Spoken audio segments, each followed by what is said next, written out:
জুলাই অভ্যুত্থানের সকল অংশীজনের প্রতি শ্রদ্ধা জানিয়ে শুরু করছি আজকের ২১-এর রাত। আমাদের আজকের বিষয়, সবাই কি কমিটমেন্ট রক্ষা করছে? আমাদের সঙ্গে উপস্থিত আছেন বৈষম্য বিরোধী ছাত্র আন্দোলনের সভাপতি রিফাত রশিদ। রিফাত, আপনাকে স্বাগত জানাচ্ছি। সঙ্গে আছেন সাংবাদিক ও কলামিস্ট মোস্তফা কামাল, আপনাকেও স্বাগত জানাচ্ছি। আমি রিফাতকে দিয়ে শুরু করতে চাই। শুরু করার আগে কিছু বিষয় আমি উল্লেখ করতে চাই। বছর ঘুরে আবারও জুলাই ফিরে এসেছে। জুলাই আন্দোলনের যে আকাঙ্ক্ষা বা যে স্বপ্ন নিয়ে শুরু হয়েছিল, সেই জায়গা থেকে আমরা কতটুকু এগোতে পেরেছি বা কতটুকু অর্জন হয়েছে এ নিয়ে আলোচনা সমালোচনা চলছে, চলবেই, এটি স্বাভাবিক। জুলাই সনদ বা জুলাই ঘোষণা, এই বিষয়ে আমরা এখনো পর্যন্ত, বা বিচারের বিষয়গুলি বা সংস্কার, এখনো পর্যন্ত আমরা চাক্ষুষ কোনো কিছু দেখতে পাইনি। রিফাতের কাছে আমার কাছে প্রশ্ন, আসলে আমরা কি সবাই যার যার কমিটমেন্ট কি রক্ষা করতে পেরেছি এই এক বছরের মধ্যে? শুরুতেই শ্রদ্ধার সাথে স্মরণ করছি জুলাই গণ অভ্যুত্থানে আহত শহীদ, এবং সেই সাথে এই গোটা আন্দোলন, গোটা অভ্যুত্থানের মধ্য দিয়ে যে সকল স্টেক হোল্ডাররা এখানে অবদান রেখেছেন, সেই সকল সমন্বয়কদের, সেই সকল যোদ্ধাদের, যাদের রক্তের বিনিময়ে, যাদের শ্রমের বিনিময়ে, যাদের সাহসের বিনিময়ে আমরা নতুন এই বাংলাদেশ পেয়েছি। কিন্তু আফসোসের স্বরে বলতে হয়, নতুন এই বাংলাদেশ আমরা যে স্বপ্ন দেখেছিলাম নতুন বাংলাদেশে, তা আসলে মোটা দাগে বাস্তবায়িত হচ্ছে না। আপনি তো শুরুতে কমিটমেন্ট রক্ষা করার কথা বললেন। প্রথম কমিটমেন্ট রক্ষা করার দায়িত্ব কিন্তু ছিল ডক্টর মোহাম্মদ ইউনূসের। তাকে প্রধান উপদেষ্টা হিসেবে যখন বসানো হয়, তাকে কিন্তু অন্তর্বর্তীকালীন সরকার হিসেবে বসানো হয়েছে। তাকে কিন্তু আমরা বলিনি যে আপনি ইলেকশন দেন, 3 মাসের মাঝে একটা দিয়ে চলে যান। একটা ইন্টারিম গভর্নমেন্টের দায়িত্ব আমার সেখানে ফিক্স হয়ে গিয়েছিল। সেখানে বলা হয়েছিল বিচার এবং সংস্কারের মধ্য দিয়ে একটি জাতীয় নির্বাচন প্রদান, এবং জাতীয় নির্বাচনের প্রদানের মধ্য দিয়ে একটি যে নতুন বাংলাদেশ, গণতান্ত্রিক বাংলাদেশ, সেটি বিনির্মাণ। এখানে শর্ত দেওয়া হয়েছিল, এটি শুধুমাত্র ডক্টর ইউনূসের 8 তারিখের শপথের শর্ত না। এই শর্তটা আসলে 3 তারিখে শহীদ মিনার থেকে এক দফা ঘোষণার সময় এক দফার অংশ হিসেবে উল্লেখ করা হয়েছিল।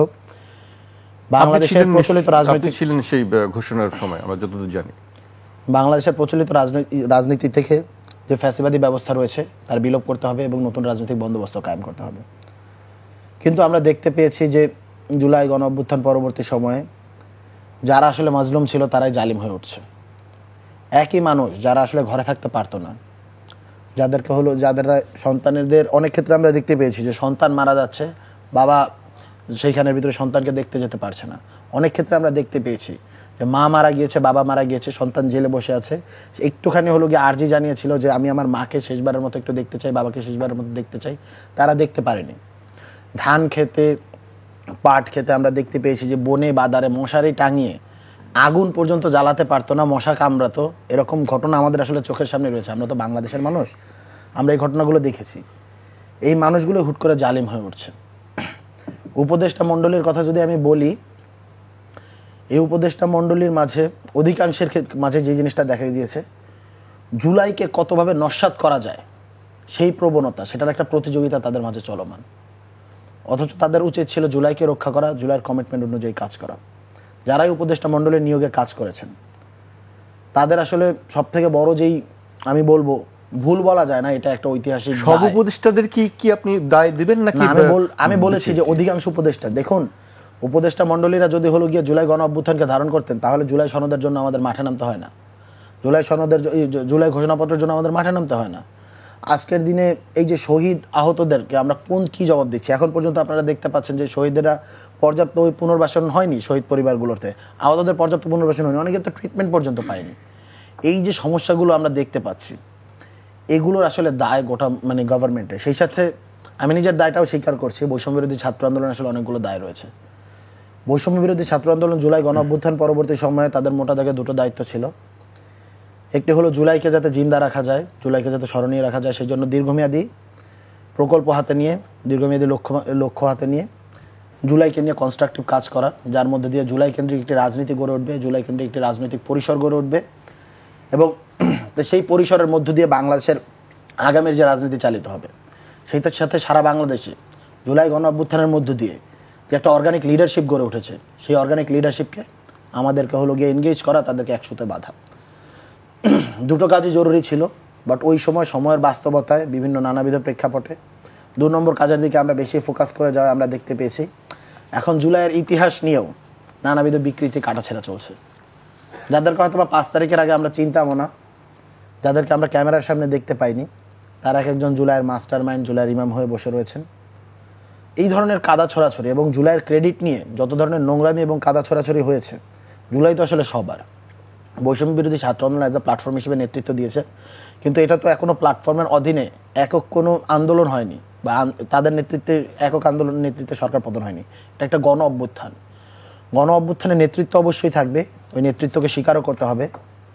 কিন্তু গণ অভ্যুত্থানে গণমানুষের যে অংশগ্রহণ, জনগণের যে সার্বজনীন একটি অংশগ্রহণের ব্যাপার রয়েছে, জনগণের প্রত্যেকটা জায়গা থেকে, প্রত্যেকটি ভাগ থেকে, সমাজের উঁচু নিচু স্তরের থেকে। আপনারা দেখতে পেয়েছেন ঢাকা বিশ্ববিদ্যালয় যখন 17 তারিখে ক্র্যাকডাউন চালিয়ে হলগুলো বন্ধ করে দেওয়া হয়েছিল, তার পরদিন কিন্তু প্রাইভেট বিশ্ববিদ্যালয়ের শিক্ষার্থীরা নেমে গিয়েছে।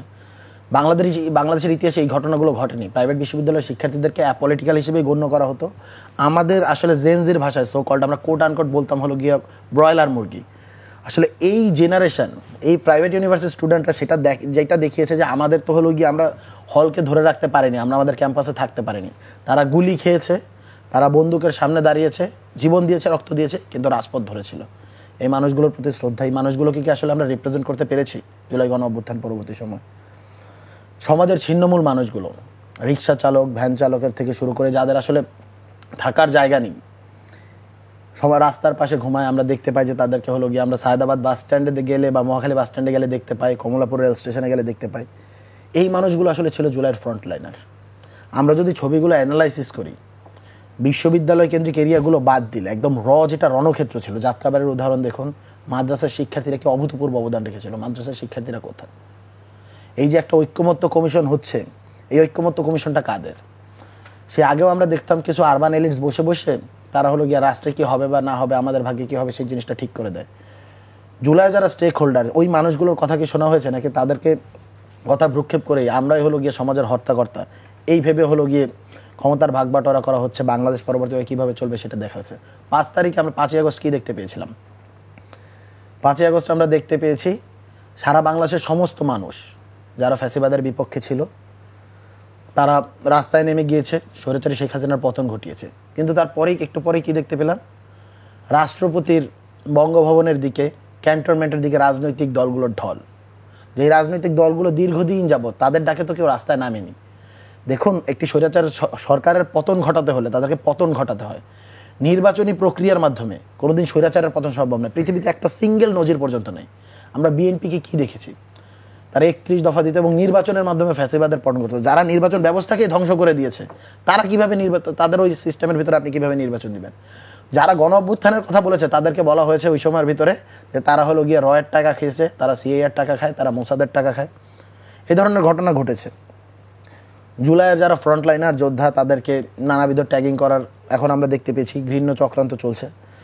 কালেকটিভলি আমরা যেটা দেখতে পেয়েছি যে দায় আসলে সবারই হয়তো বা চেষ্টা ছিল, কিন্তু একটা যে আমরা একটা বিন্দুতে মিলিত হব, সেই যে সদিচ্ছা, সবাই যে একটা জায়গায় বসবো, এই যে একটা আকাঙ্ক্ষা, সেই আকাঙ্ক্ষা আসলে কারোর মধ্যে আমরা দেখতে পাইনি। যখন আমরা দেখতে পাই যে বাংলাদেশের সর্ববৃহৎ রাজনৈতিক দল বিএনপির প্রত্যেকটা ক্ষেত্রেই আমরা দেখতে পেয়েছি সংস্কারের ক্ষেত্রে বাধা দেওয়া হয়। গতকালকে একটি ভিডিও, জাভিদ রাসেল ভাইয়ের একটা ভিডিও ভাইরাল হলো, সেখানের ভিতরে বলছিল যে আমরা 3 ঘন্টা আলোচনা করলাম, আলোচনা করার পর মাইকটা সালাউদ্দিন সাহেবের কাছে গেল। সালাউদ্দিন সাহেব একটা কথা বললেন, আলোচনা ওখানেই শেষ। ওই ঘটনা আর আগায়নি, ওই নিয়ে কথা আর আগায়নি। আবার নতুন একটা টপিক আসলো, আমরা 2 ঘন্টা আলোচনা করলাম, আবার সালাউদ্দিন সাহেবের কাছে গেল, তারপরে আবার সেই টপিকটা শেষ। এই অবস্থা কেন রিফাত? আমি এই প্রশ্ন আসলে, এই অবস্থাটা কেন? আপনাদের একসময় আপনারা খুব শক্ত অবস্থানে ছিলেন সংস্কারের ব্যাপারে বা অন্য যেসব, সেই জায়গাটা কেন আপনারা যেতে পারেননি? দেখুন, সংস্কারের বিষয়ে আমরা এখনো শক্ত অবস্থানে রয়েছি, কিন্তু একটা ঘটনা বা কোনো একটা জিনিস করতে হলে তো সংগঠনের প্রয়োজন। এই মুহূর্তে জুলাই কেন্দ্রিক কোনো সংগঠন গড়ে ওঠেনি বা গড়ে উঠতে দেওয়া হয়নি। ক্লিয়ার কাট কথা। একটি সংগঠন গড়ে ওঠার জন্য একটি জাতীয় ঐক্যমত্য প্রয়োজন। জুলাই তো আমাদের নিজস্ব কিছু বয়ান ছিল, নিজস্ব কিছু কথা ছিল, তার উপর ভিত্তি করে আমরা যদি জুলাই কেন্দ্রিক একটা রেভলিউশনারি ফোর্স রাখতে পারতাম মাঠে, তাহলে কিন্তু আজকের এই ঘটনাটা হচ্ছে না। আপনি দেখুন কোনটা মব আর কোনটা প্রেশার গ্রুপ কোনটা জুলাই স্পিরিট থেকে রাজপথে নামা, সেই জিনিসটা নিয়ে এখন পর্যন্ত তর্ক বিতর্ক হচ্ছে, সেই জিনিসটা নিয়ে এখন জলগোলা করা হচ্ছে। এই যে এতগুলো বছর, 17গুলো বছর বিএনপি জামাতকে আমরা দেখেছি যে রাস্তা ফেলে কুকুরের মতো মারতেছে। কোনোদিন বিএনপিকে এই মব শব্দটা নিয়ে আসতে পেরেছিল? জামাত কি মব শব্দটা নিয়ে আসতে পেরেছে? এই যে আওয়ামী বয়ানে বিএনপি যে আবার সাবস্ক্রাইব করতেছে, বিএনপির নিজস্ব ভাষা উৎপাদনের ক্ষমতা নেই কেন? জামাতের নিজস্ব ভাষা উৎপাদনের ক্ষমতা নেই কেন? এখন তারা মবের বিপক্ষে বন্ধ। এই মব তো আমরা দেখতে পেয়েছি কিছুদিন, আরও 3-4 মাস 5 মাস আগে থেকে আওয়ামী লীগ তার হলো গিয়ে ফেসবুকের বিভিন্ন পোস্টের মাধ্যমে, পেইড পোস্টের মাধ্যমে ন্যারেটিভ প্রচার করেছিল যে অমুক মব পুলিশকে হত্যা করেছে, অমুক মব ছাত্রলীগ নেতাকে হত্যা করেছে, অমুক মব আওয়ামী লীগ নেতাকে হত্যা করেছে। এই যে গণ অভ্যুত্থানের পরে নতুন যে একটা রাজনৈতিক ভাষা তৈরি হয়েছিল, একটা চিন্তা তৈরি হয়েছিল, সেই চিন্তাকে মেরে ফেলা হয়েছে। আপনি দেখুন মিডিয়াগুলো সহ বাংলাদেশে অনেকগুলো রাজনৈতিক দল বলে যে এখানে জুলাই কোনো বিপ্লব ঘটেনি, জুলাইকে তারা আন্দোলন বলতে চায়। এটার গণ অভ্যুত্থান বা বিপ্লবের সকল এলিমেন্ট এখানে মজুদ ছিল। আপনি যদি গণ অভ্যুত্থান বা বিপ্লব হয়েছে সেই জিনিসটাকে স্বীকারই না করেন এটা রাজনৈতিক দল হিসেবে, তাহলে কিভাবে আপনি গণ অভ্যুত্থানের স্টেক হোল্ডার দাবি করেন এবং তার উপর ভিত্তি করে আপনি হলো ক্ষমতার ভাগ চান? জি রিফাত, আমি আপনার কাছে আবারও আসবো। আমরা রিফাতের কাছ থেকে অনেক কিছু শুনছিলাম, বেশ কিছু প্রশ্ন রিফাত তুলেছে, সেই বিষয়ে আবারও আসবো। আমি মোস্তফা কামাল ভাইয়ের কাছে আসতে চাই। আজকে আপনার একটা লেখা আমি পড়ছিলাম, সেখানে আপনি লিখেছেন শান্তিদূতের জামানায় শান্তি কেন ফেরারি। ভাবছিলাম যে আপনার কাছে প্রশ্নটি করব, আপনি লিখেছেন। আপনি একটু বলবেন দর্শকদের জন্য যে আসলে এইটির কারণ কি আপনার এই লেখার কারণ একেবারেই বোধগম্য, সবার জন্য বোধগম্য, খুব কঠিন ভাষায় নয়, সাবলীল ভাষায়। শান্তির সূচকে আমরা অন্তত 33 সূচক নিচে নেমেছি। তো কেন প্রসঙ্গটা আসলো? আমাদের যিনি এখন প্রধান উপদেষ্টা বা যিনি আমাদের অভিভাবক, তিনি নোবেল পেয়েছেন শান্তিতে। এটা আমাদের জন্য কিন্তু গর্বের বিষয়। আবার ওনার জন্য আফসোসের বিষয় যে তিনি শান্তির দূত, তিনি শান্তির প্রতীক, নোবেল জয়ী, কিন্তু তার শাসনামলে যখন বাংলাদেশ, তখন বাংলাদেশের শান্তি সূচক অবনতি। এটা তার নিজের জন্য কিন্তু কষ্টের নিশ্চয়ই, আবার আমাদের জন্য আফসোসের, আবার গোটা বিশ্ববাসীর জন্য কিন্তু দেখবার বিষয়। ডক্টর ইউনূস শুধু একজন প্রধান উপদেষ্টা হওয়াতে আলোচিত বা পরিচিত তা কিন্তু নয়, তার জ্যোতি খ্যাতি সারা বিশ্বময়। অন্য ভলিউমের লোক, তিনি ভিন্ন হাইটের মানুষ। তো এরকম একজন ব্যক্তির শাসনামলে বাংলাদেশ শান্তিতে অবনতি হবে, সূচকের অবনতি ঘটবে, পারদ নিচে নামবে, এটা কালেকটিভলি সবার জন্য দুঃখের বিষয়। একই সাথে প্রশ্ন আসে যে তাহলে কেন? তিনি একটা শব্দ বলতেন, আমাদের রিফাতও যে বলছে যে শব্দ উৎপাদনের সক্ষমতার একটা বিষয় আছে। এই বৈষম্য বিরোধী ছাত্ররাও কিন্তু কিছু শব্দ উচ্চারণ করেছিল, খুব কঠিন কঠিন শব্দ। যে বৈষম্য শব্দটা, এটাও লিখতে ভুল হয় কারো কারো। সমন্বয়ক, এটা লিখতেও কিন্তু ভুল হয়, খুব জটিল বানানটা। কিন্তু তাদের সুবাদে সমন্বয়ক অভ্যস্ত হয়ে গেছে, সমন্বয়কারী, সমন্বয়ক। আবার ডক্টর ইউনূস যে শব্দটা ইউজ করেছিলেন সেটা অল্প সময়ের মধ্যে বেশ জনপ্রিয়তা পেয়েছিল, মেটিকুলাস। সেটার বাংলা তর্জমা দাঁড়ায় নিখুঁত পরিকল্পনা। আবার ব্যাখ্যায় আছে এরকম, আমি খুঁজতে গিয়ে যেটা পেয়েছি, যে এতই নিখুঁত, এই পরিকল্পনায় কোনো ঘাটতি থাকে না, ফেল হয় না, কমতি থাকে না, ব্যর্থ হয় না কখনো এই পরিকল্পনা।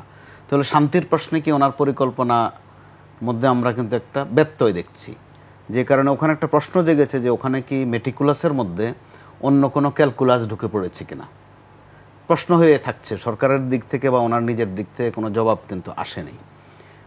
আবার যেই ব্যবস্থা বা যে কাজকর্মগুলোর বিরুদ্ধে একসময় আমরা কথা বলতাম, অন্য নামে এগুলো কিন্তু এখনও আছে। রিফাত যেটা বলে ফেলেছে মব, তো মব শব্দটাও কিন্তু আজকে 7-8 মাস ধরে বেশি পরিচিত। এর আগ পর্যন্ত এই শব্দ খুব ছিল না, ভিন্ন ছিল। গণ, জন, এসব শব্দ ব্যবহার করে আপনি আমাকে মারলেন, বলে দিলেন গণধোলাই, জনতার পিটুনি, শব্দগুলো। কে যে জন আর কে যে গণ, ওটা বুঝে নিতে হয়, কিন্তু দেখাও যায় না, ছোঁয়াও যায় না। যার শক্তি বেশি সে সেটা ইম্পোজ করতে পারে। তো এখন আমরা এবার মূল আলোচনায় যদি আসি, আপনার অনুষ্ঠানের নাম 21 রাত হলেও দিনপঞ্জিতে আমরা কিন্তু জুলাইতে পড়ে গেছি। একটা জুলাই শেষে আরেকটা জুলাই চলে এসেছে। স্বাভাবিকভাবেই যারা এই বৈষম্য বিরোধী ছাত্রদের অপছন্দ করেছে বা দৃশ্যতা অপছন্দ করেছে, আপনি মনে করে দেখুন 24-এর এই সময়টাতে নেপথ্যে কিন্তু তাদের জন্য দোয়াও করেছে যে দরকার আছে, পরিবর্তন দরকার আছে। তো তারা আবার যে আদরে স্নেহে যে ভলিউমে উঠেছিল, খুব দ্রুত, 1 বছরও হয়নি, এই সময়ের মধ্যে তাদের কিন্তু জনপ্রিয়তা বলেন, আদর বলেন, গ্রহণযোগ্যতা বলেন, ওটার ক্রমেই অবনতি। তারা স্বীকার করুক আর না করুক, কিন্তু চোখ কান খোলা রাখলে রিফাতরা অবশ্যই বুঝবেন। আপনাদেরকে যখন যারা সাহায্য করেছে, আমরা মা শব্দটা ব্যবহার করেছি, আসলে মা পর্যন্ত থাকেনি। খালা, জেঠি, বোন সবাই কিন্তু একাকার হয়ে গিয়েছিল। একদম গণ শব্দটা তখন কিন্তু খুবই প্রযোজ্য ছিল, যে গণ আন্দোলন বলতে যেটা বোঝায় রিক্সাওয়ালা, ভ্যানওয়ালা, ঠেলাওয়ালা, শিক্ষক, সাংবাদিক, গার্মেন্টস শ্রমিক, একটা পর্যায়ে কিন্তু সেনাবাহিনী পর্যন্ত, সেনাবাহিনী আর সেনা থাকেনি, জনগণ হয়ে গেছে। এই যে একটা ঐতিহাসিক অর্জন, তো সেটা ধরে রাখার প্রথমত দায়িত্ব আপনাদের। তো আপনি যখন বলছেন যে দায় সবাইকে নিতে হবে, না, দায় সবাই নেবে না, ক্রেডিট সবাই নেয়। কে আগুয়ান ছিল, কে পেছনে ছিল, কে পেছনে থাকলেও স্লোগানটা জোরে দিয়েছে, অথবা কে ডানে বামে থেকেছে, ফ্রন্ট লাইনে না থাকলেও ঘেরাও ভালো করেছে, এরকম একটা ব্যাখ্যা বিশ্লেষণ দাঁড় হয়। ওই ক্ষেত্রে দায় আপনাদের নিতে হবে বেশি। আর ক্রেডিটের প্রশ্ন আসলে তখন দায়টা শুরুতে নিয়েছিলাম যে আমরা আমাদের দায়কে অস্বীকার করছি। হ্যাঁ, দায় নেওয়ার মানসিকতা আমাদের রয়েছে। অস্বীকার করছেন না, করছে, জি। হ্যাঁ অবশ্যই স্বীকার করছেন, কিন্তু দেখেন কতগুলো ঘটনা এগুলো কিন্তু কষ্ট দেয়। স্নেহের জায়গা থেকে আপনারা ছুটে যাচ্ছেন। আপনাদের যে জুলাই স্পিরিট, ওখানে কিন্তু কোথাও এই কথা ছিল না যে আমি বিকাশে ভালো খাবো, বা আমি ক্যাশ খাবো, অথবা আমি নগদ খাবো, অথবা আমি চাঁদা খাবো। এটা জুলাইয়ের স্পিরিটে কোথাও ছিল না, বরং আপনাদের স্পিরিট ছিল এগুলোর বিরুদ্ধে। দেখা গেল আপনারা যারা আন্দোলনে ছিলেন তাদের প্রতি নানান কারণেই তো আদর জন্মেছে, স্নেহ জন্মেছে। প্রথমত মেধাবী, দ্বিতীয়ত মোহনাই, তৃতীয়ত নিরস্ত্র। এটা কিন্তু একটা ঐতিহাসিক ঘটনা। কিন্তু সময়ের ব্যবধানে দেখা গেল যে না, আপনাদের কাছে তো আসলে অস্ত্রের কায় কারবার ছিল, অথবা এখন আছে, কারো কারো লাইসেন্সও আছে উপদেষ্টাদের। দুঃখজনক ঘটনা। কিন্তু আপনি কি বলতে চাচ্ছেন বাংলাদেশের উপদেষ্টারা তাদের সিকিউরিটির জন্য লাইসেন্স নিতে পারবেন না, যারা মন্ত্রী পর্যায়ে আমি রয়েছে? শেষ করি, আশা করি আপনার সহযোগিতা হবে। তাদের নিরাপত্তা তো গোটা দেশের মানুষ দেবে, আপনারা তো আদরের।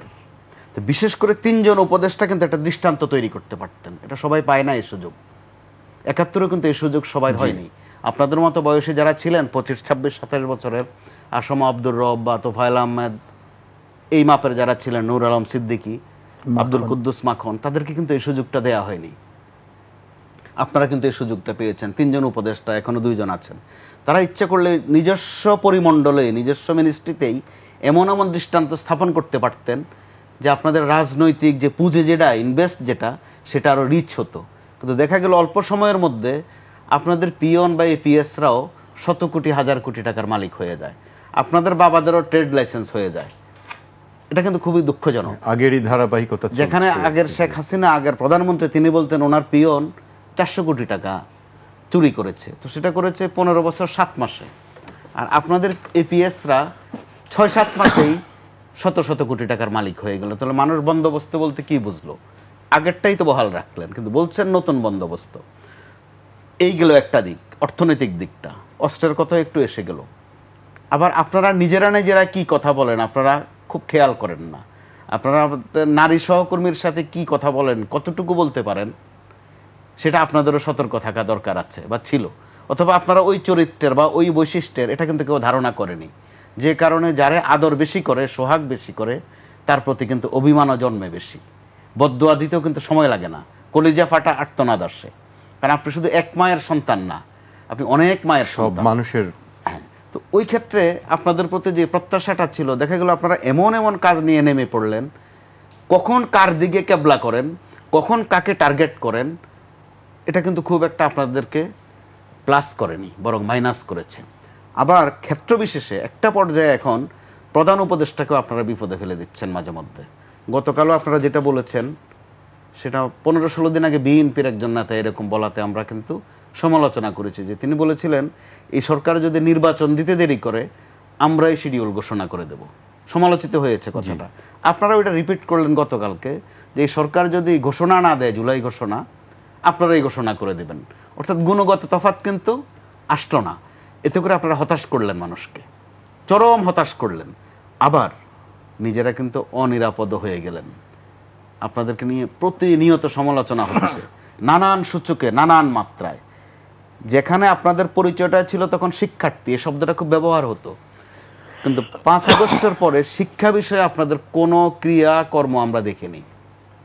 একজন উপদেষ্টার শিক্ষার একটু ছোঁয়া লেগেছে, উনি নকল করে পরীক্ষা দিতে গেছেন কোথায়, সম্ভবত সেটা আসিফ মাহমুদের। এটা আপনি ভালো জানেন, এটার প্রমাণ আপনি নিয়ে আসবেন, আমি বলবো। তো আসবে কেন? আপনার কাছ থেকে তো আমি এটা আশা করি না। না, আমি এটার প্রমাণ দেখিনি বা এই সম্পর্কে কিছু জানি না, আমি আপনার থেকে শুনলাম। এবং যে ওই যে দুর্নীতির কথাগুলো বলেছেন এখন পর্যন্ত, না আমাকে একটু সময় নিচ্ছি, আপনি যে এত দুর্নীতির কথা বললেন, একটা দুর্নীতির ঘটনা কিন্তু প্রমাণ দেখিনি। অভিযোগ তো আমি যদি বলি যে আজকে মোস্তফা কামাল ভাই, আমি তো আপনারা যাওয়ার সময় দেখেছি যে আপনার পকেট থেকে এখানের ভিতরে পুরনো বন্দোবস্তে থেকে গেলেন আপনি। না, আপনি তো এই কথা বলতেছেন যে অভিযোগ দেওয়া যায়, তো এমন তো আওয়ামী লীগের আমল সব অভিযোগ তারা দুদিন পরে এসে বলবে যে এগুলো তো অভিযোগ। আওয়ামী লীগ জুলাই যারা ফ্রন্টলাইনার যোদ্ধা তাদেরকে হলো গিয়ে নানাভাবে অভিযুক্ত করেছে। এখন বিএনপি সহ জামাত সহ অন্যান্য রাজনৈতিক দলরাও তারাও এই কাজটা করছে রাজনৈতিক প্রেক্ষাপটে। কোনো অভিযোগের যখন প্রমাণ নেই, দ্যাট মিনস আওয়ামী লীগের যে চিন্তাধারা, আওয়ামী লীগের যে বয়ান, আওয়ামী লীগের যে ন্যারেটিভ, আপনারা তার বাইরে বেরোতে পারছেন না। কারণ এদেরকে যদি হলো গিয়ে রাজনৈতিকভাবে ক্ষতিসাধন করা যায়, এদেরকে যদি রাজনৈতিকভাবে পিছিয়ে দেওয়া যায়, তাহলে হলো গিয়ে এখানের ভিতরে হলো গিয়ে অন্যান্য রাজনৈতিক দল লাভবান হবে। আমি অভিযোগের বিষয়ে মোস্তফা কামাল ভাই আমাকে আমি 10 সেকেন্ড নিচ্ছি, সেটা হলো গিয়ে অভিযোগ যে কেউ দিতে পারে, আপনি যখন পর্যন্ত প্রমাণ না করতে পারেন তখন সেটাকে বলা হয় পুরনো বন্দোবস্ত। আপনাদের বিরুদ্ধে অভিযোগ উঠতে পারবে না, অভিযোগই উঠতে পারবে না। অভিযোগ অবশ্যই উঠবে, কিন্তু অভিযোগ যে দিতে পারে। আমাদের বিরুদ্ধে অভিযোগ আজকে নতুন দিচ্ছে না, সেই অভিযোগের তাল ধরেই আমরা দেখতে পেয়েছিলাম যে মেয়র ইশতাক সাহেব হলো গিয়ে একটা আওয়ামী লীগের কোন একটি নেতার, আমি আপনাকে একটু পরে, আমার ঠিক এক্সাক্ট জিনিসটা মনে নেই, আওয়ামী লীগের না ছাত্রলীগের কোন একটা নেতার একটা কথা বলেছিলেন, তার প্রেক্ষাপটে হলো গিয়ে আসিফ মাহমুদের বিরুদ্ধে একটা অভিযোগ দিয়েছেন। পরবর্তী সেটা ফ্যাক্ট চেকিং এ দেখা গেছে যে আওয়ামী লীগের একটা স্ট্যাটাস দিয়েছিল, সেই স্ট্যাটাসের উপর ভিত্তি করে একটা কথা বলে ফেলছেন। অভিযোগ উঠতে পারে, কিন্তু অভিযোগের ভিত্তি থাকতে হবে এবং অভিযোগের ভিত্তি ছাড়া ব্যাখ্যা থাকতে হবে। আমি একটু বিরতিতে যেতে হচ্ছে আমাকে, একটু বিরতি নিচ্ছি দর্শক, একটি বিরতি নিচ্ছি, বিরতির পর আবারও ফিরবে 21 রাতে, আমাদের সঙ্গেই থাকুন।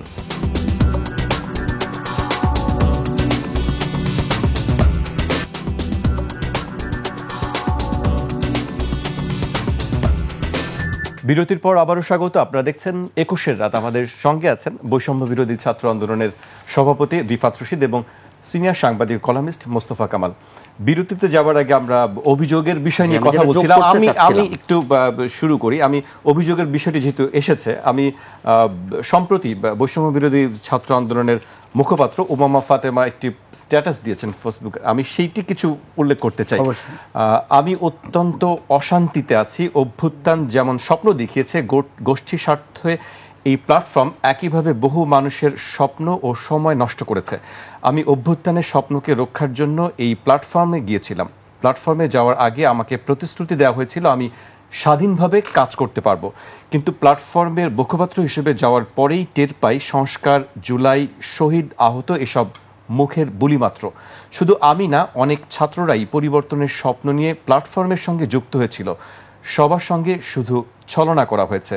যারা আমাকে কষ্ট দিয়েছে, আমার সঙ্গে নোংরামি করেছে, এতগুলা মাস অভ্যুত্থানকে বাজার দরে কেনাবেচা করেছে, তাদের আমি কখনো ক্ষমা করব না।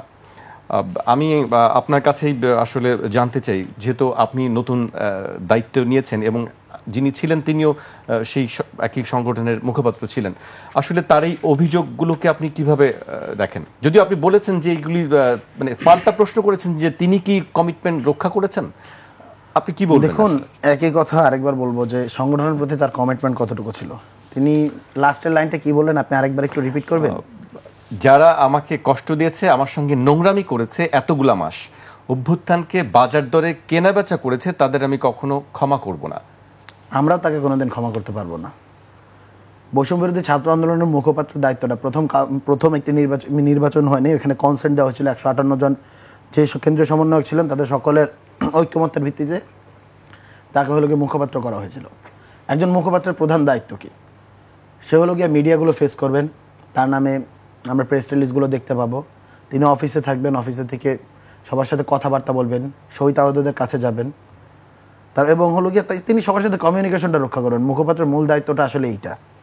উনি কতটা কমিটি, এই যে বৈষম্য বিরোধী ছাত্র আন্দোলনের এই যে কয়েকশো কমিটি গেল, কয়টা কমিটির সাথে উনি এনগেজ? উনি কি ওনার যে চট্টগ্রামের কমিটি হয়েছে ওনার জেলা, সেটাকে তিনি উনি এনগেজ ছিলেন? উনি অফিসে কয়দিন সময় দিয়েছে? অফিসে তো প্রত্যেক দিন শত শত মানুষ আসতেন আমাদের এখানে, আহতরা, শহীদেরা, বিভিন্ন ধরনের সমস্যা নিয়ে।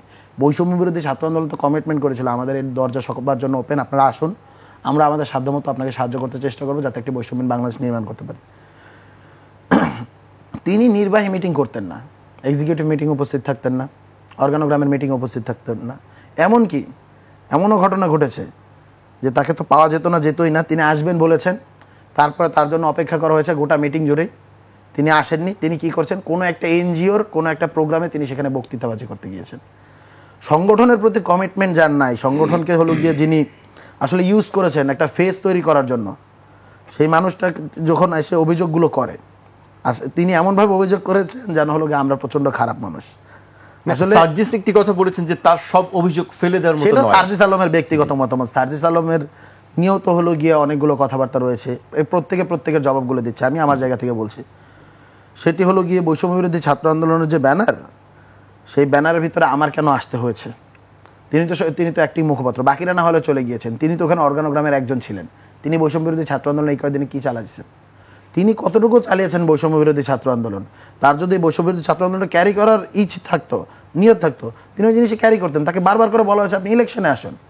তাকে তো আমি তো সন্দেহ করি তাকে হলো গিয়ে নির্বাহী কমিটির যে মেম্বাররা, যাদের ভোটে তিনি প্রস্তাবনা করেছিলেন যে সেল সম্পাদক, এক্সিকিউটিভ মেম্বার এবং হলো গিয়ে বাকি যারা হলো গিয়ে জেলা কমিটিরগুলো, জেলা এবং বিশ্ববিদ্যালয় কমিটির অর্গানোগ্রামদের নিয়ে হবে, নাকি শুধুমাত্র এক্সিকিউটিভ এবং সেল সম্পাদকদের নিয়ে হবে, নাকি শুধুমাত্র এক্সিকিউটিভের ভোটে হবে। তিনি নিজে প্রস্তাবনা করেছিলেন এক্সিকিউটিভের ভোটে হবে, এবং সেটাই পরবর্তীতে রেজুলেশন আকারে পাস হয়। পরবর্তীতে তাকে বারবার করে বলা হলো যে নির্বাচনের সময় আসতে, তিনি আসলেন না। এর কারণ তিনি জানতেন তিনি জিতবেন না। তার সাথে এক্সিকিউটিভ কমিটির মেম্বারদের সম্পর্কই গড়ে ওঠেনি। তিনি এক্সিকিউটিভ মেম্বারদের একজনের পুরুষ সহকর্মীর গায়ে হাত পর্যন্ত তুলেছেন তার মতের বিরুদ্ধে যাওয়ায়। এই যে একটা ঘটনা, এই নানাবিধ ঘটনা ঘটেছে। আমি কখনো এগুলো বলতে চাইনি মিডিয়ায়। আমি আমাদের ব্যক্তিগত ব্যাপার, সংগঠনের ব্যক্তিগত ব্যাপার কোনোদিন বলবো না, বলিও না। আপনি নিজে একটা সংগঠন, একটা কাউন্সিলে ভোট দিতে এসেছেন, আপনি যে প্রস্তাবনা করেছেন যে কারা কারা এখানে কাউন্সিলর হবে, তারাই কাউন্সিলর হয়েছে। আপনি নিজেও সেখানের ভিতরে ভোটদাতাদের একজন। আপনি ভোট দিয়ে হলো গিয়ে একটি ছবিও আপলোড দিলেন সুন্দর হাসি মুখে। তারপর আপনার হুট করে বাসায় গিয়ে মনে হলো যে না, এখন তো একটু স্টানবাজি করা দরকার, আমি একটু স্টানবাজি করে আসি। এই যে মিডিয়ায় যাওয়ার যে একটা বাতিক, আমি বলবো তাকে আমরা শুরুতে বলেছিলাম মুখপাত্রের কাজ শুধু মিডিয়ায় যাওয়া না, কিন্তু তিনি এই কাজগুলো করেছেন। এনজিও বাদিতা বাদ দিয়ে উনি যদি সংগঠনে মনোযোগ দিতেন তাহলে উনি প্রেসিডেন্ট হতেন। উনি তো আমার সিনিয়র, উনি আমার বড় আপু। আমি ওনাকে নিয়ে এই কথাগুলো কোনোদিন বলতে চাইনি উনি যদি এই ধরনের নোংরামিটা না করতেন। কাউন্সিলে আপনি এসেছেন, উপস্থিত হয়েছেন, ভোট দিয়ে গেছেন, তারপর বাসায় গিয়ে মনে হলো যে যাই ওদেরকে একটু বদনাম করে দিয়ে আসে। মানে এইখানে মিডিয়ার সুযোগ হলে কেউ একটা লাইমলাইট পেলে যে এই ধরনের কার্যক্রম করে তোলার যে একটা চেষ্টা, এটাকে আমি বলবো যে হলো গিয়ে প্রবলেমেটিক। উনি নির্বাচন করার জন্য ওনাকে বারবার করে বলা হয়েছিল যে আপনি কাউন্সিলর হন, প্রেসিডেন্ট পদে আসেন, এখানে একটি ইলেকশন করেন, আপনি যেই প্রস্তাবনা দিচ্ছেন তারাই তো ভোটার হবেন, আপনি তাদের কাছে গিয়ে ভোট চান, কথা বলুন। তিনি ওখানের ভিতরে নির্বাচন করলেন না, নতুন। এবং তিনি আরেকটা বললেন যে আমি এখানের ভিতরে নাই। অনেকেই আমি মিডিয়াগুলোতে দেখেছিলাম তিনি নাকি মুখপাত্র পোস্ট থেকে পদত্যাগ করেছেন। নতুন কাউন্সিল হয়েছে, নতুন মুখপাত্র এসেছে, তিনি মুখপাত্রের পদই তো তার নাই, কি কোন পদত্যাগ করবেন? তিনি যেহেতু বৈষম্য বিরোধী ছাত্র আন্দোলনের একজন রয়েছেন, তিনি হয়তো এখন তো একজন সদস্য হিসেবে থাকবেন। সদস্য হিসেবে তার পদত্যাগপত্রটা জমা দেওয়ার কথা কার কাছে? আমাকে, এই সভাপতিকে বা সেক্রেটারিকে? আমরা কোনো পদত্যাগপত্র পাইনি, আমরা দেখেছি ফেসবুকে।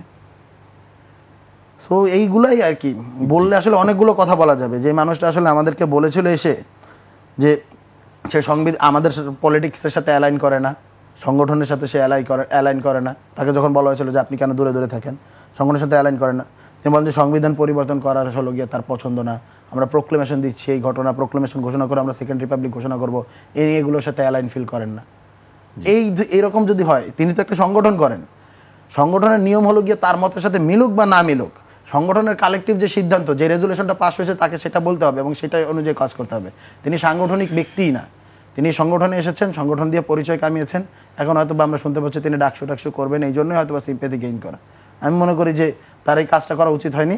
অ্যাটলিস্ট সংগঠনের সাথে, সংগঠনের নতুন যে নেতৃত্ব রয়েছে তার সাথে সহায়তা করা উচিত ছিল। আমি এই কথার জবাব কথা দিয়ে দিয়েছি, তবে আমি আহ্বান করছি, আপনি আমার বড় আপু, বৈষম্য বিরোধী ছাত্র আন্দোলন, আপনি একজন কেন্দ্রীয় নেতৃত্ব, নারী নেতৃত্বের মাঝে আপনি অগ্রগামী ভূমিকা পালন করেছেন। চলেন আরও একবার একসাথে কাজ করি, এরকম কাদা ছড়াছড়ি বাদ দিয়ে। আমি তাকে আহ্বান করছি এবং আমি চাইবো, আমি আশা করবো তিনি এই আহ্বানে সাড়া দেবেন। ধন্যবাদ। জি, মোস্তফা কামাল ভাইয়ের কাছে আসতে চাই। আসলে এই যে রিফাত অনেকগুলি কথা বলছিলেন, আপনি কিভাবে দেখেন এই যে অভিযোগ, পাল্টা অভিযোগ বা নেতৃত্ব সংকটের প্রশ্নগুলি আসে? তারা জানান দিয়ে দিচ্ছে যে তাদের নিয়ে বাজারে যে ন্যারেটিভগুলো ছিল, যে সন্দেহগুলো ছিল, এগুলো এক ধরনের সঠিক। পরস্পরকে এমন ভাষায় তারা আক্রমণ করছে যেটা কাম্য ছিল না বা ধারণাও ছিল না কারো। উমামা ফাতেমার শব্দগুলো দেখেন, বাক্যগুলো দেখেন, আবার রিফাতের জবাবগুলো দেখেন, উভয় দিকে হয়তো সত্য। কোনটা বেশি সত্য, কোনটা মোর কারেক্ট, প্রশ্ন ওখানে। তো আপনাদের কাছ থেকে কি মানুষ এটা আশা করেছিল? আপনি নিশ্চয়ই জানবেন বা মনে থাকার কথা যদি ভুলে না গিয়ে থাকেন, আপনারা যখন 5 আগস্ট 4-5 এই 2 দিনের আপনাদের যে পদক্ষেপ অথবা যে অ্যাকশন, তখন আমাদের দেশে যারা একটু ধর্মাশ্রয়ী, বিভিন্ন বিষয়ে একটু ধর্মকে টেনে আনেন, তারা আপনাদেরকে তুলনা করতেন যে আল্লাহর প্রদত্ত কেউ আবাবিল পাখি, বা কেউ বলতো প্রকৃতির কোনো দান, অর্থাৎ উচ্ছ্বাসটা কত বড়। আবার যারা একটু ইতিহাস চর্চা করেন, তারা আপনাদের মধ্যে একটা ছায়া দেখলেন কি, যে ইখতিয়ার উদ্দিন মোহাম্মদ বিন বখতিয়ার খিলজি পায়ের আওয়াজ পাওয়া যায়। খিলজির পায়ের আওয়াজ শুনে লক্ষণ সেন পালিয়েছেন, আর তাদের পায়ের আওয়াজ শুনে শেখ হাসিনা পালিয়েছেন। অর্থাৎ উচ্চাসা স্নেহের মাত্রাটা কোন জায়গায়। কিন্তু ভিতরে ভিতরে আপনাদের ভিতরে এত কিছু যেগুলো আমাদের মুখে আসতে কিন্তু কষ্ট হয়, অথবা ঠোঁট আটকে যাবে বলতে গেলে, কিন্তু আপনারা কিন্তু এর মধ্যে একটু একটু একটু একটু করে টোকা দিলে বেরিয়ে যাচ্ছে আপনাদের কথাগুলো। এতে করে আদরে ব্যাপক ঘাটতি, সেটা মাঠে নামলে কিন্তু টের পাবেন। যেহেতু রাজনৈতিকভাবে আছেন, রাজনৈতিক দল করেছেন, আপনাদের কিন্তু অনেক প্রশ্নের জবাব দিতে হবে। যেহেতু আদরের বেশি, যার প্রতি আদর বেশি তার জবাব বেশি দিতে হবে। রাজনীতি করলে অবশ্যই প্রশ্নের জবাব দিতে হবে, যেটা আমি শুরুতে যোগ করেছি, এই জন্য জবাবটা দিয়েছি। না হলে আমি কখনো ব্যক্তিগত ব্যাপার যদি হতো, আমি আমার ব্যক্তিগত ব্যাপারে কখনো মিডিয়ার সামনে কখনো কোনো জবাব দিইনি। আর আপনাদের একান্ত ব্যক্তিগত বলতে কিছু নাই, আপনারা তো গোটা জাতির সম্পদ, গোটা জাতির সন্তান। আপনারা আলাদা আলাদা ব্যক্তিকে ব্যক্তি হিসেবে স্বীকার করতে হবে। ব্যক্তিকে যদি আপনারা কালেকটিভ জায়গা থেকে দেখতে পারেন, মানুষের ব্যক্তি স্বাধীনতা, ব্যক্তি যে স্বাতন্ত্র, সেই জিনিসটা অস্বীকার যদি করা হয়, তখনই আসলে একটা ফ্যাসিবাদ কায়েম হয়ে ওঠে। প্রথাগত বিষয়ে আসতে হবে। যখন আপনি বিপদে পড়ছেন বা আক্রান্ত হচ্ছেন, তখন প্রথাগত বিষয়ে আসছেন, কিন্তু মাঝে মধ্যে আবার নতুন বন্দোবস্তের কথা শোনাচ্ছেন। এটা নতুন বন্দোবস্ত কিনা এইভাবে ঝগড়াঝাটি করা, চরিত্রের দিকে আঙ্গুল তোলা, এটা কিন্তু ভালো নয়। কিন্তু আপনাদের মধ্যে এটা ছিল, এটা কারো কাম্য ছিল না। আপনি একদিকে বলবেন যে আপনি জবাব চান, আপনি আরেকদিকে বলবেন যে আপনি হলো গিয়ে পারস্পরিক কাদা ছোটাছুটি পছন্দ করেন না। এই যে ডিলেমা থেকে মনে হয় আমাদেরও বের হইতে হবে। ছুঁড়ে ফেলেছেন, আপনার গায়েও লেগেছে, তার গায়েও কিন্তু লেগেছে অলরেডি। না, আমার গায়ে কাদা দেখে তখন সবাই আপনারা মিলে প্রশ্ন করেছেন, তোমার গায়ে যে কাদা ছুঁড়েছে, তুমি কি তোমার কাদাটা পরিষ্কার করবে না? আমার তো এখানের ভিতরে পানি রয়েছে, আমার তো এখানে সাবান রয়েছে, আমি তো আমার গাটা পরিষ্কার করব। এখন এই পরিষ্কার করার চেষ্টা করলে যদি আপনারা প্রশ্ন করেন, অবশ্যই পরিষ্কার করতে হবে। যেমন সার্জিস আলমের বক্তব্য কোনটা, ওটা ব্যক্তিগত, আবার কোনটা সরকারের, কোনটা সার্জিস আলম সরকারের কোনো বক্তৃতা দিয়েছেন বলে আমি জানি না ব্যক্তিগত। এই যে ভাগ করাটা, এটা আমরা আওয়ামী লীগ আমলে দেখতাম। ওবায়দুল কাদের একটা বললেন, সার্জিস আলম কি সরকারের অংশ? নাই নিয়েন, আপনিও সরকারের অংশ যদি আমি মনে করি। আপনারা তো স্টেক হোল্ডার, আপনাদের পছন্দের সরকার। ওই সূত্রে বাংলাদেশের সাংবাদিক মহল তো একটা বড় স্টেক হোল্ডার। সবাই গভর্নমেন্ট দল, এখন দেশে এখন কোনো বিরোধী দল নাই, মানুষই জনগণই সরকারের অংশ। তাহলে এখন এই জন্যই আমরা বলেছিলাম যদি জাতীয় সরকার হতো আমরা দায়টা নিতাম এবং হলো গিয়ে এটা করতাম। জাতীয় সরকার যেহেতু গঠন করার সুযোগ পাই, জাতীয় সরকার অথবা জাতীয় সরকার কাদের জন্য গঠন করতে পারেনি, বিপ্লবী সরকার কাদের জন্য গঠন করতে পারেনি, এটাও আপনি জানেন। এই উত্তরগুলো আমরা আসলে বারবার করে রিপিট করব না। হ্যাঁ, কিন্তু করতে হবে, যেহেতু ভুল করে ফেলেছেন। ভুল শুধরানোর সুযোগ অবশ্যই এখনো আছে, অবশ্যই হারিয়ে যায়নি। তো ওই ক্ষেত্রে আমি স্মরণ করিয়ে দিতে চাচ্ছি কেন, যে এই ধরনের সুযোগ কোন কোন জাতির নসিবে একবারও আসে না। আমাদের কিন্তু বারবার এসেছে। ৭১ এসেছে, আমরা পারিনি। ৯০ এসেছে, ২৪ যেটা এসেছে এটা কিন্তু আরো ভিন্ন মাত্রার। আমরা আগের অনেক কিছু চাপা রেখেও নতুন করে এগোবার একটা সুযোগ হয়েছিল। যেহেতু ডক্টর ইউনূসের মতো এই ভলিউমের একজন লোক, আন্তর্জাতিক বিশ্বের যিনি সমাদৃত, ওনার সাথে ফ্রন্ট লাইনে আছে রিফাতরা, এই ধরনের মেধাবী স্টুডেন্টরা। কিন্তু দেখা গেল 5 আগস্টের পর আমরা জানি না তারা ঠিকঠাকভাবে ক্লাসে যায় কিনা, পড়াশোনা শেষ করছে কিনা, বা কার পড়াশোনার কি অবস্থা। অর্থাৎ বই খাতা টেবিল কলমের সাথে তাদের কিন্তু আর ওইভাবে যোগাযোগটা নেই। এর মধ্য দিয়ে যেটা একটা সূচক ছিল, অন্যতম মাত্রা ছিল চাকরি বিষয়ে কোটা। 5 আগস্টের পর নতুন করে কত বেকার তৈরি হয়েছে বাংলাদেশে, আপনাদের কাছে তথ্য আছে কিনা জানি না। 1 লাখের উপর বেকার যোগ হয়েছে, অনেক মিল ফ্যাক্টরি বন্ধ হয়ে গেছে। এই ধরনের পরিস্থিতি কিন্তু শ্রীলঙ্কায় ঘটেছিল। তারা দেখেন অল্প সময়ের মধ্যে চমৎকার করে ওভারকাম করেছে, দেশকে এগিয়ে নিচ্ছে।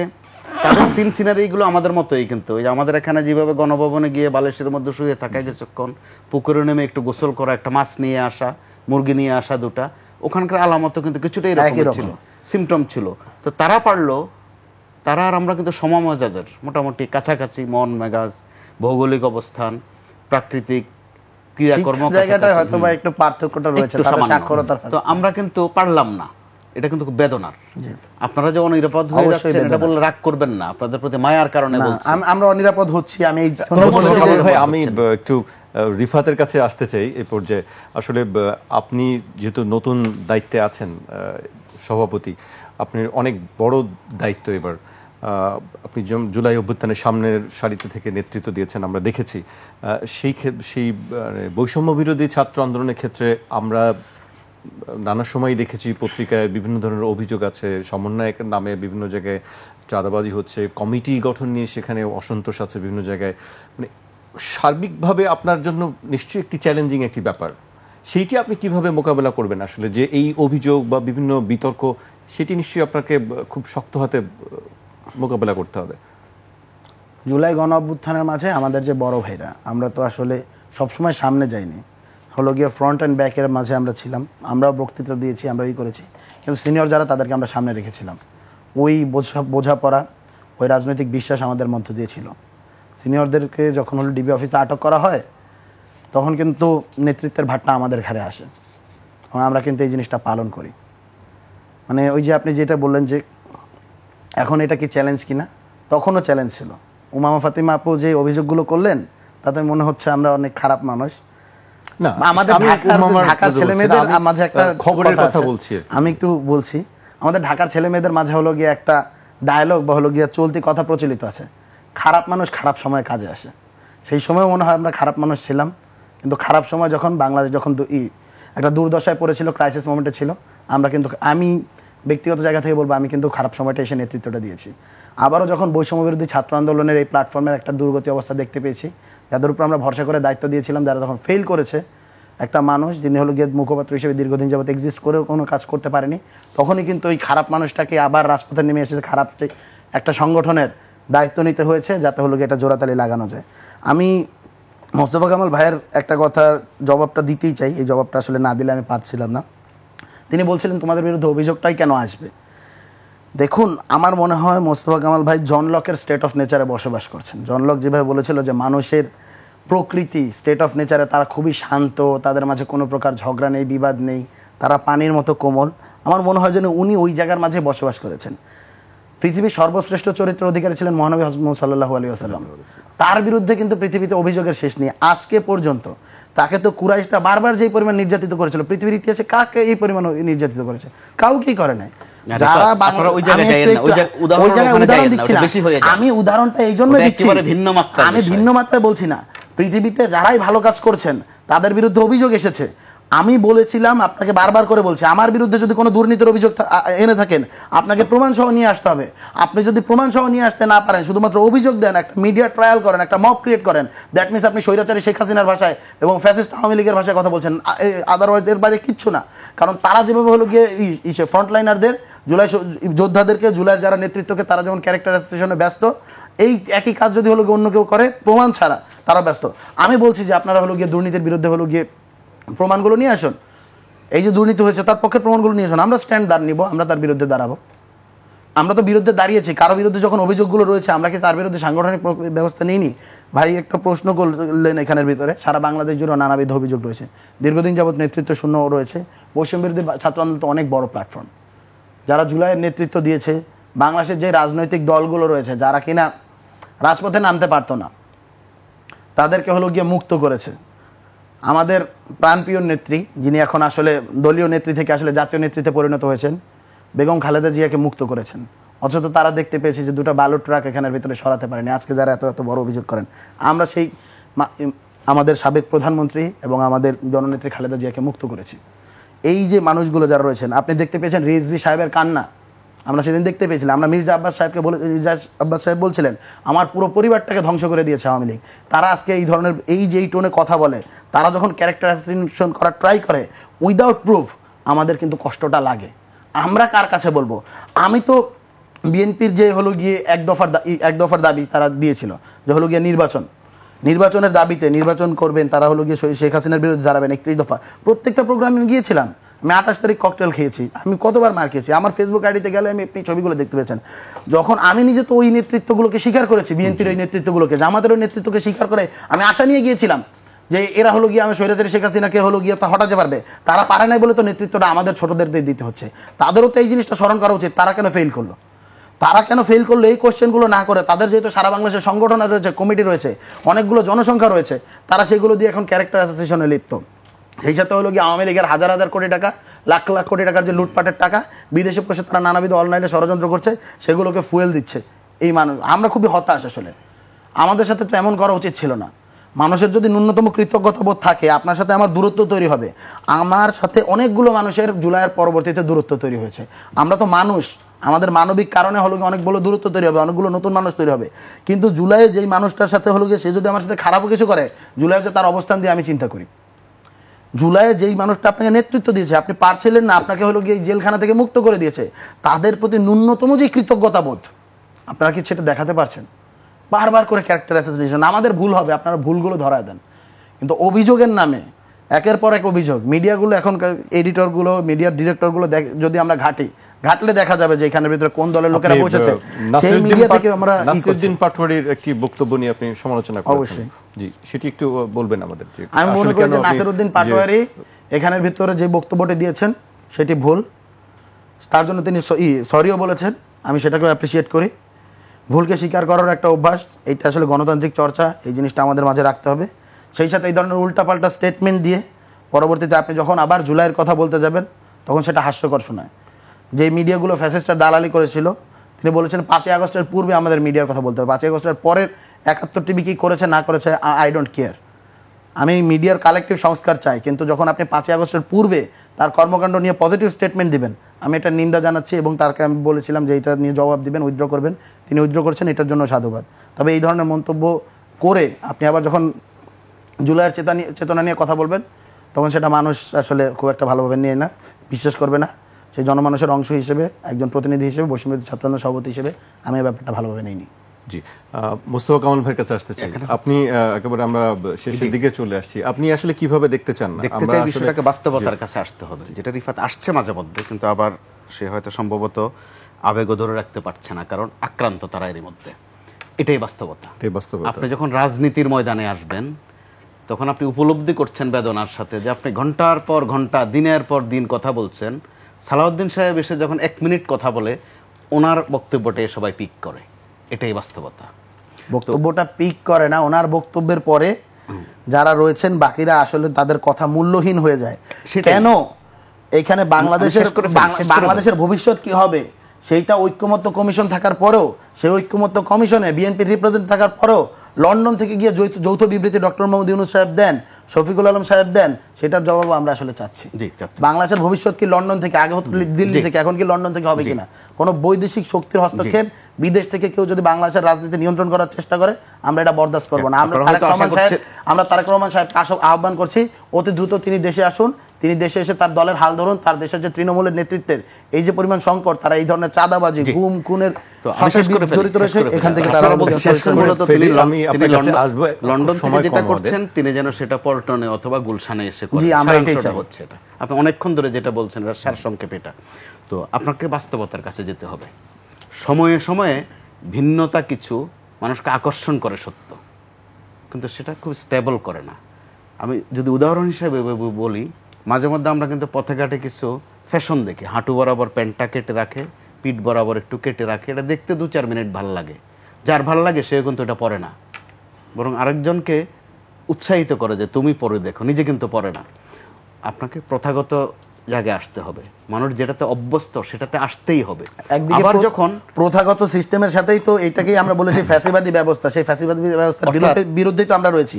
আপনি যদি আবার আমাদের ফ্যাসিবাদী ব্যবস্থার মধ্যে নিয়ে আসতে চান, আমরা তো এই জিনিসটা মেনে নিই। ওই জায়গায় অটল থাকা ভালো হয়। আপনি যদি বিপ্লবী হয়ে থাকেন, অভ্যুত্থানকারী হয়ে থাকেন, তাহলে মাঝে মধ্যে ভুল হওয়ার কোনো সুযোগ নাই। আমরা অভ্যুত্থানকারী না, ওই যে মাঝে মধ্যে ভুল করেন, বিপ্লবীরা ভুল করে না। বিপ্লবীরা ভুল করে, পৃথিবীর প্রত্যেকটা বিপ্লবীর ভুল রয়েছে। বিপ্লবীদের ভুল করলেই মৃত্যু। অতএব যেহেতু বিপ্লবী, আপনারা একটা উচ্চাসনে থাকবেন। ক্ষণে বিপ্লবী হবেন, ক্ষণে আবার বলবেন আমি তো মানুষ, ভুল তো হতেই পারে, আবার ভুল জাস্টিফিকেশন করে হযরত মুহাম্মদ সাল্লাল্লাহু আলাইহি ওয়াসাল্লামের কাছে চলে যাবেন। চলে যায়নি, আমি বলেছি যে পৃথিবীর প্রত্যেকটা মানুষকে অভিযোগ করেছে। আপনারা আপনাদের কাছেই থাকেন, আপনারা তো দৃষ্টান্ত তৈরি করেছেন। ওই দৃষ্টান্তটুকু নিয়ে আগান। আপনাদের ক্যাশ আছে, ক্যাপিটাল আছে মার্কেটিং করার। আমার কাছে ক্যাশ নাই। আপনি ক্যাশ বলতে অর্থ না, ক্যাশ বলতে রাজনৈতিক একটা আদর্শ কিন্তু তৈরি করে, অর্জন তৈরি হয়েছে, এটাই ক্যাশ। অর্থাৎ বৈষম্য বিরোধী একটা স্লোগান, একটা বক্তব্য, সেটা কিন্তু মানুষের মনের কথা। কিন্তু আপনারা ওইটাতে আবার থাকছেন না, যেহেতু প্রথাগত রাজনীতিতেই কিন্তু আবার ফিরেছেন। যদিও শুরুতে কথা ছিল যে রাজনৈতিক দল আপনারা করবেন না, তখন এক মূল্যায়ন ছিল, এক ওজন ছিল, এক ধরনের আদর সমাদর ছিল। আবার যখন রাজনৈতিক দল করেছেন, নিশ্চয়ই আপনি আবার কার সাথে কম্পিটিশন করতে চাচ্ছেন? যারা প্রথাগতভাবে আছে তাদের সাথেই, তাদের সাথে আপনার ঘর সংসার, রাজনৈতিক ঘর সংসার করতে হচ্ছে। সেই চ্যালেঞ্জটা আমরা নিতে প্রস্তুত এবং নিচ্ছি। ওই ক্ষেত্রে বিএনপি বড় দল, বিএনপিকে আপনারা যখন প্রতিদ্বন্দ্বী মনে করেন অথবা সমকক্ষ মনে করেন, ওখানে কিন্তু গোলমাল বাজছে। বিএনপি কিন্তু বলতে পারে যে আপনারা ঐক্যমত্য চাচ্ছেন, কার মতের সাথে কার মত চাচ্ছেন? আমারটাও একটা মত, আপনারটাও একটা মত। আপনি চাচ্ছেন আপনার মতে গিয়ে আমি একটু সামিল হই, আমার মতে না কিন্তু আপনার মতে। এগুলো নিয়ে কিন্তু এরই মধ্যে সংঘর্ষ বাড়ছে, আপনাদের সাথে বাড়ছে। বিএনপি যদি এরই মধ্যে বলে বসে কখনো যে সংস্কারের 31 দফা তো আমরা দিয়েই রেখেছি, আবার বারবার এটার জন্য সেই 31 দফা বাংলাদেশের সেই 31 দফা ফেল করেছিল বলে বিএনপির ডাকে বাংলাদেশের মানুষ রাজপথে নেমে আসে। ওটা পাস ফেল আপনারা নির্ণয় করেন, ওই অধিকার আপনার আছে। এইটা যদি আপনি বলেন যে বিএনপির 31 দফা পাস করেছে, তাহলে তারেক রহমানের নেতৃত্বে, বিএনপির নেতৃত্বে এখানে একটা গণ অভ্যুত্থান হতো। ওটা আরেক আলোচনা। এইটাই আসল আলোচনা, যে 31 দফা আসল আলোচনা। বাংলাদেশের রাজনীতিতে এটা ইতিহাস হয়ে থাকবে। বিএনপির 31 দফা সংস্কারকে আমি খারাপ বলছি না, কিন্তু বলেছি যে জনগণ এই জিনিসটাকে অ্যাভয়েড করেছে, জনগণের কাছে আপনারা পৌঁছাতে পারেননি। 31 দফাকে খুব একটা ক্রস করছে না। মোস্তফা কামাল ভাই, আপনাকে আমি একটু ছোট্ট করে বলি, আপনি তৃণমূলে গিয়ে একজন বিএনপি নেতাকে জিজ্ঞেস করেন সে 31 দফা জানে কিনা, বোঝে কিনা। সে 31 দফা বোঝে না, সে একটা জিনিস বোঝে যে আমি বিএনপি করলে আমি এখানের ভিতরে ইউএনওর কাছে গেলে, ডিসির কাছে গেলে টেন্ডার নিতে পারবো, সেই জিনিসটা বোঝে। এই স্ট্রাকচার থেকে বেরিয়ে তাকে 31 দফা বোঝেন। 31 দফা যদি মানুষের দুয়ারে দুয়ারে যাইতো, আমি বিশ্বাস করি, আমি তো 31 দফার উপর ভরসা করে সেখানে রাজপথে গিয়েছিলাম। বিএনপি তো 31 দফা নিয়ে মানুষের কাছে কাছে যেতে পারেনি। আমরা আমাদের ল্যাঙ্গুয়েজ দিয়ে, আমরা যেটাকে বলেছি কমপ্লিট শাটডাউন, 31 দফাকে সমর্থন করেই গিয়েছেন, ইংরেজিতে গিয়েছেন শাটডাউন নামে, নানান ইংরেজি নাম আপনারা চালু করেছেন। আপনার কি এগুলো ওই সময় বাজারে ছিল? আমি 31 দফা শাটডাউন, কমপ্লিট শাটডাউন, লকডাউন, এগুলো কিছুদিন বাজারে ছিল। 7 জানুয়ারির পর বিএনপি ফেল, আমি 7 জানুয়ারির পরে বিএনপি ফেল বাবা, আমি 7 জানুয়ারির পরে আমি 7 জানুয়ারির পরে বিএনপির উপর হলো যে ভরসা ছেড়ে দিয়েছি, ভরসা করে ছেড়ে দিয়েছি বলে আমি ওখানের ভিতরে রাস্তায় গিয়েছিলাম। রাস্তায় গিয়ে আমার নেতৃত্ব দিতে হয়েছে, নাহলে আমি বলতাম যে মির্জা ফখরুল ইসলাম সাহেবকে বলতাম যে আপনি এসে নেতৃত্ব দেন। বিএনপি যদি এই মুহূর্তে ফেল করেছে, আপনি এই জিনিসটা স্বীকার করেন। এইজন্য বিএনপি উদারতার পরিচয় দিচ্ছে। নির্বাচনের আগে 6 জানুয়ারি, আমাকে একটু বলতে দেন, নির্বাচনের আগে 6 জানুয়ারি গোটা বিএনপি কোথাও কোনো প্রকার প্রোগ্রাম করতে পারেনি। ঢাকা বিশ্ববিদ্যালয়ের শিক্ষার্থীদের মাঝে আপনারা এই যে নাহিদকে দেখতেছেন, আসিফকে দেখতেছেন, আমি রিফাতকে দেখতেছেন, হাসিবকে দেখতেছেন, এরাই আসলে ওইখানের ভিতর রাজপথে দাঁড়িয়েছিল এবং রাজপথে দাঁড়িয়ে ওইখানের ভিতরে হলো গিয়ে প্রতিবাদ জানিয়েছিল। গোটা 30 স্টুডেন্ট, সেই ছবিগুলো এখনো আপনারা দেখতে পারবেন। আপনারা সবার ফেল করেছেন এবং আমরা এখানে ভিতরে ওই আইডেন্টিটি আর এখনকার আইডেন্টিটি এক না। তো আমাকে শেষ করতে হবে, আমি একেবারে শেষ পর্যায়ে চলে এসেছি। আমি শেষে আমি একটু রিফাতের কাছে আবার একটু আসতে চাই, একটি বক্তব্য আমি তুলে ধরতে চাই। নাগরিক হিসেবে আপনারও যদি নিরাপত্তা ঝুঁকি থাকে, যথাযথ নিয়ম ফলো করে আপনিও অস্ত্রের লাইসেন্স করতে পারেন। এটি আসিফ মাহমুদ সজীব ভুঁইয়ার একটি স্ট্যাটাস কালকে। আসলে কি নিয়ম মেনে কি সবাই অস্ত্রের লাইসেন্স পান, বা আসলে কি সবারই কি তাহলে রাষ্ট্রের নিরাপত্তা যারা দায়িত্বে আছেন তাদের কি ব্যর্থতাই কি চোখে পড়ে? দেখুন, খুব সংক্ষেপে আপনি বলুন। আচ্ছা, এক লাইনে যদি আমি বলি, যিনি মন্ত্রী সমকক্ষ পর্যায়ে রয়েছেন এবং বাংলাদেশের ভিতরে ফ্যাসিবাদী যে হাসিনা, তাদের যে এখন পর্যন্ত বিভিন্ন নানা ধরনের উৎপাত, চোরাগোপ্তা হামলা এবং নানা ধরনের ষড়যন্ত্র তারা করেছেন, আপনারা তো এই জিনিসটা এড়াতে পারবেন না। আপনার এবং আপনার পরিবার, আপনি সারাদিন পুলিশ প্রোটোকল নিয়ে থাকতে পারবেন না, এটা সম্ভব না। আপনি একজন মন্ত্রী, আপনি বেডরুমে যাচ্ছেন, আপনার বেডরুমের ভিতরে যদি কোনো একটা ঘটনা ঘটে, আপনি দেখতে পাচ্ছেন বাংলাদেশের পুলিশরা কি এখন পর্যন্ত হলো গিয়ে কার্যকরভাবে রাস্তায় নামছে?